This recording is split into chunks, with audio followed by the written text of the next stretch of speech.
இந்த விழாவை ஒரு குடும்ப நிகழ்ச்சியாக எந்த ஒரு அரசியல் கலப்பில்லாமல் எங்களை எல்லாம் அழைத்து அன்பால் மட்டுமே இழுத்து வருகின்ற சேகர் பாபு அவர்களுக்கும்,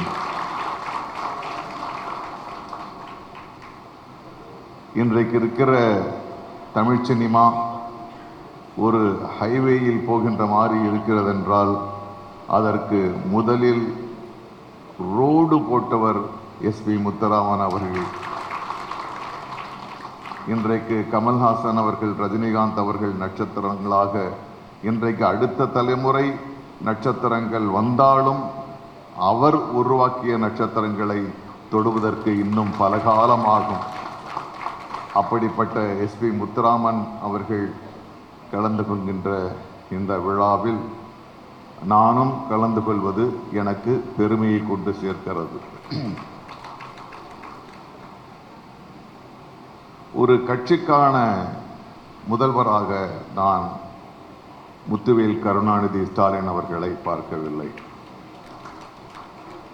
அவரே தான் பதவியேற்றவுடன் நான் எதிரிகளுக்கும் என்னை எதிர்த்தவர்களுக்கும் நான் முதல்வன், கூட நின்றவர்களுக்கும் முதல்வன், ஆதரவு அளிக்காதவர்களுக்கும் முதல்வன் என்கின்ற தோரணை அவர் கொடுத்தார். எப்பொழுதுமே ஒரு கட்சி ஆட்சிக்கு வரும் பொழுது, அதற்கு முன் ஆட்சி செய்த கட்சி மாற்றம் வரும்பொழுது எல்லா இடங்களையும் துடைத்தெறிந்துவிட்டு தனக்கு ஆதரவான பெயர்களை வைத்துக் கொள்வது வழக்கமாக இருந்தது. ஆனால் முத்துவேல் கருணாநிதி ஸ்டாலின் அவர்கள் அம்மா உணவகங்களை மாற்றாமல் அப்படியே விட்டு வைத்தார். அதுதான் அவர் எதிரிகளுக்கு தருகின்ற மரியாதை. எதிரிகள் மீது வெறுப்பல்ல, எதிரிகளுக்கு. ஏனென்றால் அவருடைய தந்தை அந்த பாரம்பரியத்திலிருந்து வருகிறார். மாற்றான் தோட்டத்து மல்லிகைக்கும் மனமுண்டு என்கின்ற அண்ணாவின் வழி வளர்ந்தவர். ஆக இன்றைக்கு ஒரு கட்சி பணிகளில் அவர் கட்சி தலைவராக இருக்கலாம், ஆனால் முதல்வராக அவர் எல்லோருக்கும் பொதுவான ஒரு முதல்வராக இருக்கிறார் என்ற காரணத்தினால் நான் இங்கு வந்து நிற்கின்றேன். அவருக்கு 72 வயது நடந்து கொண்டிருக்கிறது. இன்னும் பல்லாண்டு அவர் வாழ வேண்டும். நாம் அவரை வாழ வைப்போம்.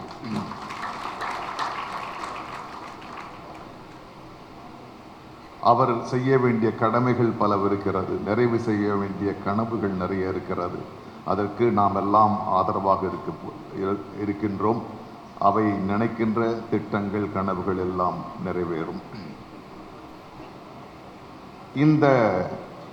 இந்த விழா மனிதநேய விழா என்று தலைப்பிடப்பட்டிருக்கிறது. தலைவரை போல் மனிதநேயமிக்கவர்கள் யாரும் இல்லை என்று தான் நான் சொல்லுவேன். அவருடைய பல வீடியோக்களை நான் பார்க்கின்றேன். எனக்கு மிகவும் பிடித்தது, அவர் அதிகாலை பொதுவாக எந்த ஒரு பாதுகாப்பும் இன்றி மக்களோடு மக்களாக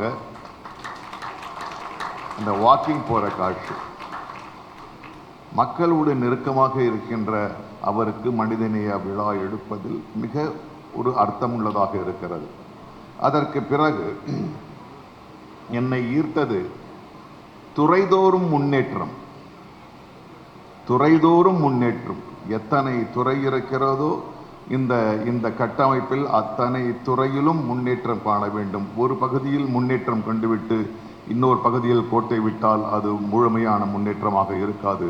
ஒவ்வொரு துறையும் முன்னேற வேண்டும் என்கின்ற தலைப்பை வைத்திருக்கிறீர்கள். எனக்கு பெருமை. முத்துவேல் கருணாநிதி ஐயா அவர்கள், கலைஞர் ஐயாவும் எங்களுடைய துறை. முத்துவேல் கருணாநிதி ஸ்டாலின் அவர்களும் எங்களுடைய துறை. நான் அன்பாக தம்பி என்று அழைக்கின்ற மரியாதைக்குரிய உதயநிதி ஸ்டாலின் அவர்களும் எங்கள் துறை. ஆக அந்த துறையின் சார்பாக நான் அவர்களுக்கு வாழ்த்து கூறுவதை விட நன்றி சொல்ல நான் வந்திருக்கின்றேன். நன்றி என்பது வாழ்த்துக்களை விட மிக மேன்மையான ஒன்றாக நான் கருதுகின்றேன். ஏனென்றால் இக்கட்டான சூழ்நிலையில் கை நீட்டி கொடுக்கின்ற ஒரு உதவிக்கு மனதிலிருந்து வருவதுதான் நன்றி. இந்த காலகட்டத்தில் கலைஞர் அவர்கள் இருக்கின்ற பொழுது பல இந்த துறை முன்னேற்றுவதற்காக பல பல திட்டங்களை வகுத்தார், பல உதவிகளை செய்தார். இவருடைய காலகட்டத்தில், முத்துவேல் கருணாநிதி ஸ்டாலின் அவர்களுடைய காலகட்டத்தில் என்னுடைய கண் முன்னாலே நடந்த சில திட்டங்களை அவர் கொடுத்ததற்காக அவரை நன்றி கூற நான் இங்கு உங்கள் முன் நிற்கின்றேன். சினிமாவை சார்ந்த தொழிலாளர்கள், நீங்கள் பகட்டாக பல கோடி ரூபாய் வாங்குகின்ற நட்சத்திரங்கள் சில பேர் இருந்தாலும் ஒரு நாளைக்கு 1000 ரூபாய் வாங்குகின்ற 20,000க்கும் மேற்பட்ட தொழிலாளர்கள் இருக்கிறார்கள் என்பதுதான் உண்மை. அவர்களுக்கும் மாதாந்திர வருமானம் அல்ல, ஒரு மாதத்தில் சராசரியாக ஒரு தொழிலாளருக்கு 10 நாள் வேலைக்கு மேல் கிடைத்தாலே மிக அதிர்ஷ்டம். அந்த சூழ்நிலையில் 10 ஆண்டுகளுக்கு முன்பாக, சில ஆண்டுகளுக்கு முன்பாக கலைஞர் அவர்கள் இவர்கள் வசதியாக இருக்க வேண்டும், பாடுபடுபவர்கள் தொழிலாளிகள் தான் வந்த துறை என்பதற்காக எங்களுக்கு இந்த சினிமா துறைக்கு 90 ஏக்கர் 99 வருடங்களுக்காக லீஸுக்காக எங்களுக்கு கொடுத்தார். அதற்கு நாம் அன்றும் நன்றி சொல்லிவிட்டோம். இன்று அதைவிட பெரிய நன்றியாக இன்றைய முதல்வர் முத்துவேல் கருணாநிதி ஸ்டாலின் அவர்களுக்கு நாங்கள் சொல்ல வேண்டியதாக இருக்கிறது. ஏனென்றால் அன்று கலைஞர் அவர்கள் கொடுத்து விட்டார்கள். அந்த அந்த அந்த ஒப்பந்தம், அந்த வீட்டு வசதி வாரிய ஒப்பந்தத்தின்படி அங்கு கொடுக்கப்பட்ட அந்த அந்த இடத்தில் 3 வருடத்திற்குள் நீங்கள் வீடுகள் கட்டியாக வேண்டும். இதோ இந்த 10 வருடங்களாகிவிட்டது, யாரும் அங்கே வீடு கட்ட முடியவில்லை. ஆக அந்த பொன்னான அந்த திட்டம் காலாவதியாகிவிட்டது. அரசு பிடுங்கிவிட்டது என்று சொல்லக்கூடாது. அரசு உனக்கு கொடுத்தது, கலைஞர் உங்களுக்கு கொடுத்தார். 99 வருடங்கள் நீங்கள் சுகமாக வாழுங்கள் என்று கொடுத்தால் அதனுடைய சட்டத்திட்டம் 3 வருடங்களில் நீங்கள் வீடு கட்ட வேண்டும் என்று சொல்கிறது. நாங்கள் கட்டவில்லை, தானாக காலாவதியாகிறது. அது அரசுக்குத்தான் போய் சேர வேண்டும்.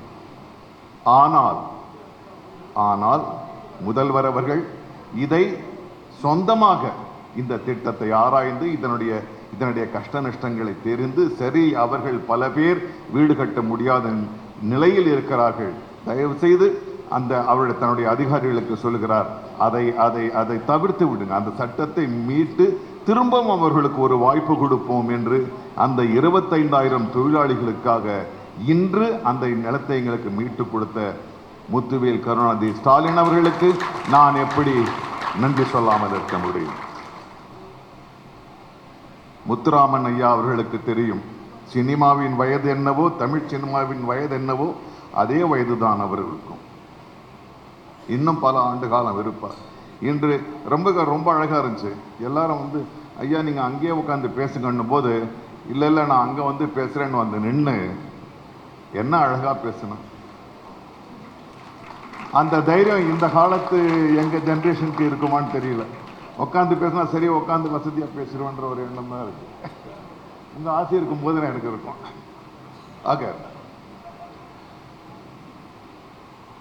ஆக அவர் முன்னால் சினிமாவை பற்றி நான் சொன்னால் எதுவும் மிகைப்படுத்தப்பட்டதாக இருக்காது. ஏனென்றால் உண்மை அவருக்கு தெரியும். பல ஆண்டுகளுக்கு முன்பாக, 50-60 ஆண்டுகளுக்கு முன்பாக உலகிலேயே மிகச்சிறந்த தொழில் சினிமா உருவாகும் ஒரு மையமாக சென்னை இருந்தது. ஹாலிவுட்டுக்கு அடுத்தபடியாக வேறு எங்கும் இல்லை. ஐரோப்பாவில் இல்லை, கல்கட்டாவில் இல்லை, பாம்பேவில் இல்லை, சென்னை மாநகரத்தில் தான் அவ்வளவு ஸ்டுடியோக்கள் இருந்தன. ஜெமினி ஸ்டுடியோ, விஜயா வாகினி, பரணி, கற்பகம், எத்தனையோ எல்லா படங்களும் 50-60 ஆண்டுகளுக்கு முன்பாக நீங்க இந்தியாவில் ஹிந்தி படம் எடுக்கணும்னா மெட்ராஸ் தான், சென்னை தான் வந்தாகணும். தெலுங்கு படம் எடுக்கணும்னா இங்கே தான் வந்தாகணும். மலையாள படம் எடுக்கணும்னா இங்கே தான் வந்தாகணும். கர்நாடகா படம் எடுக்கணும்னா இங்கே தான் வந்தாகணும். ஆனால் காலத்தின் மாற்றத்தில் தொழில்துறையின் வளர்ச்சியால் அந்தந்த மாநிலங்கள் அந்தந்த மொழி படங்கள் அந்தந்த மாநிலங்களுக்கு சென்று விட்ட பொழுது சிறிதாக இந்த துறை சுருங்குகிறது. இன்று மனம் கலங்குகிறது. நான் சிறு வயதில் எங்கப்பா செங்கல்பட்டுலேருந்து கூட்டின்னு வந்து ஒவ்வொரு ஸ்டுடியோவாக காமிப்பார். ஒவ்வொரு ஸ்டுடியோவுக்கும் ஒரு அடையாளம் இருக்கும். விஜயா வாகினா 2 காளை மாடு அப்படி முட்டிக்கிட்டு நிற்கிற மாதிரி இருக்கும். ஏவிஎம்முக்கு பெருசாக உலக உருண்டை இருக்கும். இன்னைக்கு எல்லாமே போச்சு. எல்லாமே ஆஸ்பத்திரி ஆயிடுச்சு, ஃப்ளாட்ஸ் ஆயிடுச்சு, மால் ஆயிடுச்சு. இன்னைக்கு சினிமா எடுப்பதற்கான உண்மையில் வெட்கமாகிறது. ஒரு பயமும் கவலையும் இருக்கிறது. ஐயாவுக்கு தெரியும். இன்று ஸ்டுடியோக்கள் அவ்வளவாக இல்லை. முறையான ஸ்டுடியோக்கள், பெரிய பெரிய இடங்கள் இருக்கின்றன. ஏனென்றால் அன்றைய சினிமா அரங்கிற்குள் எடுக்கப்பட்டது. இன்றைய சினிமா எந்த இடம் வேணுமோ அந்த இடத்துக்கு போய் எடுத்துடலாம். சந்திரமண்டலத்தில் கூட போய் எடுத்துடலாம். இந்த ட்ரோன்னு வந்திருக்கு, இது அப்படியே பறந்து போட்டோ எடுக்குது. அது கல்யாணம், இது இந்த அரங்குக்குள்ளேயே வந்தாயிடுச்சு. ஆக இந்த காலகட்டத்தில் நாங்கள் பொதுவாக ஒரு கோரிக்கையை முதல்வரிடம் வைக்கின்றோம். ஐயா, இவ்வளவு பாரம்பரியம் மிக்க இந்த சென்னை மாநகரம் பல கலைஞர்களை, பல எழுத்தாளர்களை, பல நட்சத்திரங்களை வரலாறு உருவாக்கிய இந்த சென்னையில் சரியான ஸ்டுடியோக்கள் இல்லை, படம் பிடிப்பதற்கான அரங்குகள் இல்லை என்று ஒரே ஒரு கோரிக்கை தான், ஒரு முறைதான். பொதுவாக ஒரு விஷயம் உண்டு. ஒரு அரசிற்கு ஒரு வேண்டுகோள் விடுத்தால் அதை திருப்பி போய் பார்க்கணும். ஏன்னா ஒரு அரசுக்கு மெத்தனம் கிடையாது. பல பிரச்சனைகள் இருக்கின்றன. எதில் பொதுவான பிரச்சனை, எது மக்களுக்கான பிரச்சனை, எது தனிநபர் பிரச்சனை, எது மக்களை முன்னேற்றி செல்லும், எது குழந்தைகளுக்கு, இதெல்லாம் பார்த்துட்டு தான் சரி இந்த பிரச்சனையை எடுப்பாங்க. ஆனால் எங்கள் துறையை சார்ந்த எங்கள் முதல்வர் அந்த விண்ணப்பத்தை பார்த்தவுடன் அவர் சார்ந்த துறை என்பதற்காக அல்ல, இன்று உலகத்திலேயே இன்னும் 100 ஆண்டுகள் போகலாம். சினிமா, அதாவது படத்தின் மூலமாக கதை சொல்லப்படும் விஷயம்தான் முன்னின்று நிற்கும் என்பதற்காக இன்று ஸ்ரீபெரும்புத்தூரில் 140 ஏக்கர்கள் கொடுத்து அந்த இடத்தை கொடுத்தது மட்டுமல்லாமல் அவர் சொல்லுகிறார், அந்த கூட்டத்துக்கு நான் சென்றிருந்தேன், அவர் சொல்லுகிறார், இந்த இடத்தில் கட்டப்படும் இந்த ஸ்டுடியோ தமிழ் படத்திற்காக அல்ல, உலகத்தில் எந்த ஒரு தொழில்நுட்பமும் எல்லாம் இங்கு வர வேண்டும். உலகில் எந்த ஆங்கில படங்களை விட சிறந்ததாக, ஐரோப்பா படங்களை விட சிறந்ததாக தொழில்நுட்பம் சென்னையில் இருக்க வேண்டும். அப்படி நீங்கள் நடத்துங்கள். நான் இடம் கொடுப்பது மட்டுமல்ல, அந்த உலக சினிமாவிற்கான ஒரு மையத்தை நீங்கள் சென்னைக்கு கொண்டு வாருங்கள் என்று எங்களிடம் கொடுக்கின்றார். நான் எப்படி நன்றி சொல்லாமல் இருக்க முடியும்?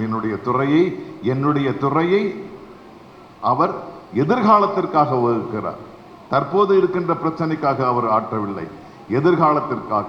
தான் மறைந்த பின்னும் தான் சார்ந்த துறை இருக்க வேண்டும் என்பதற்காக ஒரு உலகத்திற்கு இணையான ஒரு சினிமா மையத்தை கொண்டு வரார்கள் என்றால் நான் அவருக்கு நன்றி சொல்லித்தான் ஆக வேண்டும். ஆக இந்த பையனூரில் அவர் கொடுத்த தொழிலாளிகளுக்காக கொடுத்த அந்த வீடுகளுக்கான திட்டத்தை மறுபடியும் கொண்டு வந்து சேர்த்ததற்கும் இந்த சினிமா முன்னேற, சினிமா உலக போட்டிக்கு இணையாக வளர்வதற்காக ஒரு மையத்தை உருவாக்கி கொடுத்த எங்கள் முதல்வர் முத்துவேல் கருணாநிதி ஸ்டாலின் அவர்களுக்கு இந்த துறையின் சார்பாக 25,000 பேர்,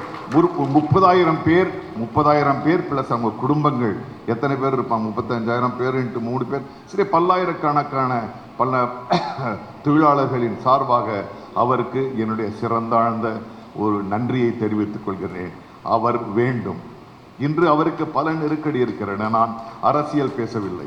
நான் எந்த அரசியல் கட்சியும் சேர்ந்தவன் அல்ல, தள்ளி நின்று பார்ப்பவன். ஏனென்றால் என்னுடைய 5 வருட கால வாழ்க்கையை தீர்மானிக்கின்ற ஒரு விஷயத்தை நான் கூர்ந்து கவனிக்க வேண்டும்.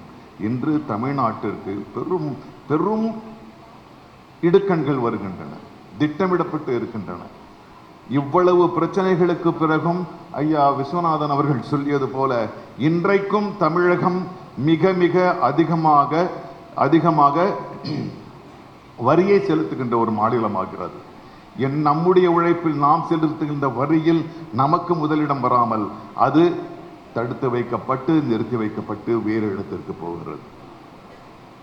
இப்பொழுது போன வாரம் 2-3 நாட்களுக்கு முன் முதல்வர் ஒரு மாநாடு ஒரு கூட்டம் நடத்துகிறார். ஐயா விஸ்வநாதன் ஐயா அவர்களுக்கு தெரியும், இது வரலாறு மிக்க ஒரு கூட்டம். இது ஒன்றிய அரசை எதிர்த்து போடப்பட்ட கூட்டம் அல்ல. நான் அப்படித்தான் நினைக்கிறேன். அது மத்திய அரசு அல்லது ஒன்றிய அரசை எதிர்த்து போட வேண்டிய கூட்டம் அல்ல. ஒவ்வொரு மாநிலமும் தன்னுடைய உரிமையை தற்காத்து கொள்ள அரசியல் சாசனத்தை தக்க வைத்துக் கொள்ள மிக அழகான ஒரு கூட்டத்தை நடத்தியிருக்கிறார், ஒரு பலத்தை கொடுத்திருக்கிறார். ஆக அவருக்கு என்னென்றும் மக்களுடைய ஆசைகளும் வாழ்த்துக்களும் ஆதரவும் உண்டு என்பதில் எனக்கு பெரும் நம்பிக்கை உண்டு. எங்களுடைய ஆதரவு அவருக்கு என்றென்றும் உண்டு என்று கூறி அவரை வாழ்த்தி மீண்டும் என் துறையின் சார்பாக நன்றி கூறி அமைகிறேன். நன்றி, வணக்கம்.